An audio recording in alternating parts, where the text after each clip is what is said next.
Sang proklamator pernah berkata, "Beri aku 1000 orang tua, niscaya akan kucabut Semeru dari akarnya. Beri aku 10 pemuda, niscaya akan kuguncangkan dunia." Namun, dalam kesempatan ini, sang bapak bangsaku, saya harus membuat pengakuan. Dalam rintihan hati kami, diam-diam kami ingin mengatakan, "Beri aku 10 orang tua yang handal, niscaya akan kuguncang dunia. Beri aku 1000 pemuda yang malas, maka akan kuajak berlari dan kerja bakti."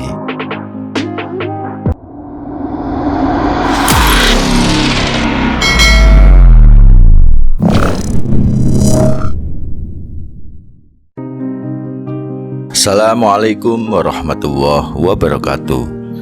Salam sejahtera untuk kita semua. Om Swastiastu, Salam Namo Buddhaya, salam kebajikan.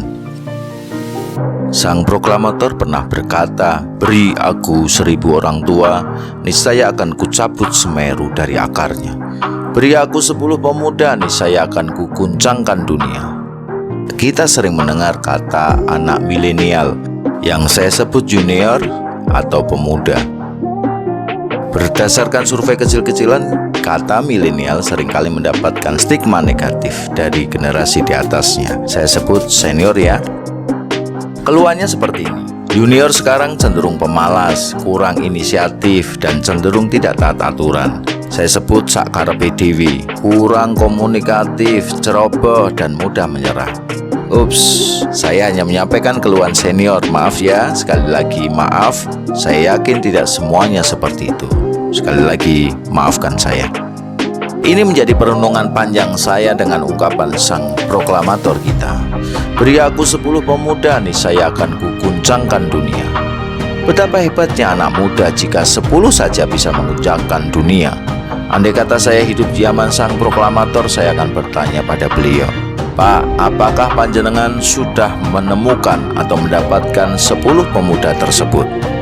Atau apakah itu metafor Bapak yang Bapak coba deskripsikan dan harapkan jika Bapak memiliki 10 pemuda yang cerdas pemikirannya, fisiknya kuat, energi, ora leda-lede maksudnya, dan inisiatif, memiliki daya juang dan semangatnya seperti kuda liar, yang Anda ilustrasikan sebagai kehebatan pemuda, maka Bapak berani menguncangkan dunia." Pak, bolehkah saya membuat pengakuan? Puluhan tahun saya mencari pemuda yang Bapak gambarkan tersebut. Saya belum bertemu pemuda tersebut dari Sabang sampai Merauke. Yang saya temukan rata-rata orang pintar secara akademik dan pandai bicara. Sahabatku, sebelum kita lanjutkan, perhatikan narasi di bawah ini. Saya akan kemukakan perbedaan zaman dari generasi ke generasi. Kita coba cermati zaman generasi senior. Zaman itu teknologi belum maju. Mereka terbiasa dengan gerak. Kalau ingin makan harus masak atau berjalan ke warung makan. Melamar kerja pun harus menulis tangan dan dibubuhi tanda tangan asli. Sekolah wajib berbaju rapih dengan sabuk dan kaos kaki. Sepatunya pun harus hitam. Dan Anda perlu tahu, mereka akan pertahankan kerapian tersebut dari berangkat sekolah sampai ke sekolah. Selesai sekolah mereka pulang ke rumah dengan baju kerapian tersebut. Coba sekarang bandingkan di zaman sekarang atau generasi junior. Generasi junior lahir dengan kemajuan teknologi. Fasilitas minimal setiap orang 1 HP Android. Ingin makan tinggal klik sudah diantar, sehingga minim jalan ke warung. Melamar kerja pun send by email dengan tanda tangan elektronik. Sekolah bisa dari rumah secara daring atau virtual.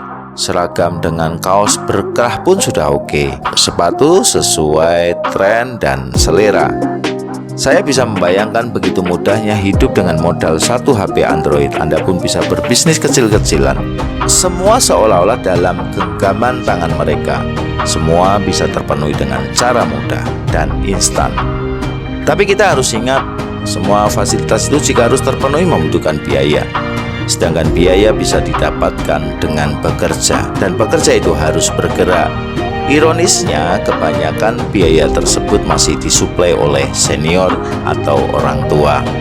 Inilah barangkali yang membuat generasi junior menjadi pemalas dan kurang inisiatif karena apa-apa bisa terpenuhi tanpa harus bergerak dan bersusah payah. Ketika junior mendapatkan zona nyaman, maka menjadilah habit yang pada akhirnya otak dan tubuh ini tidak terbiasa dengan daya juang dan usaha yang keras. Sehingga ketika dihadapkan pada pekerjaan dan suatu masalah yang rumit, maka yang nampak adalah sikap menyerah dan menggunakan 1000 alasan. Inisiatif pun cenderung lemah, dia bekerjanya atas order dan perintah. Pekerjaan terbiasa diselesaikan dengan cepat karena menggunakan teknologi. Sayangnya, sisa waktunya justru digunakan pada aktivitas yang tidak mendukung maupun enggan mencari tambahan ilmu dan pengetahuan yang mendukung pekerjaannya. Melengah waktu saya menyebutnya. Ini semua karena kebiasaan yang dibangun dari sejak kecil, mungkin juga akibat kelengahan orang tua yang tidak intens mendampingi anaknya saat bermain HP Android. Permasalahan di ruang konseling mengenai adiksi bermain game dan lain sebagainya mestinya menjadikan orang tua sadar bahwa teknologi bisa berbahaya buat masa depan generasi muda apabila tidak disikapi dengan bijak. Kita harus benar-benar menyadari bahwa teknologi itu alat yang mendukung kinerja dan prestasi. Sahabatku, teknologi bisa mengubah pola pikir seseorang. Anak yang terbiasa bermain HP Android sejak kecil tanpa pengawasan dan edukasi, ketika anak beranjak remaja dan dewasa, kebiasaan tersebut bisa menjadi habit buruk yang tidak disadarinya, yang akhirnya justru membuat ia kesulitan dalam menghadapi tantangan zaman. Sang proklamator Bapak Bangsaku, saya optimis suatu saat akan menemukan generasi muda yang cakap teknologi dan berprestasi, yang sanggup menghadapi permasalahan hidup yang penuh duri dan sanggup membawa kejayaan negeri. Namun, dalam kesempatan ini, sang Bapak Bangsaku, saya harus membuat pengakuan. Dalam rintihan hati kami, diam-diam kami ingin mengatakan, beri aku 10 orang tua yang handal, niscaya akan kuguncang dunia.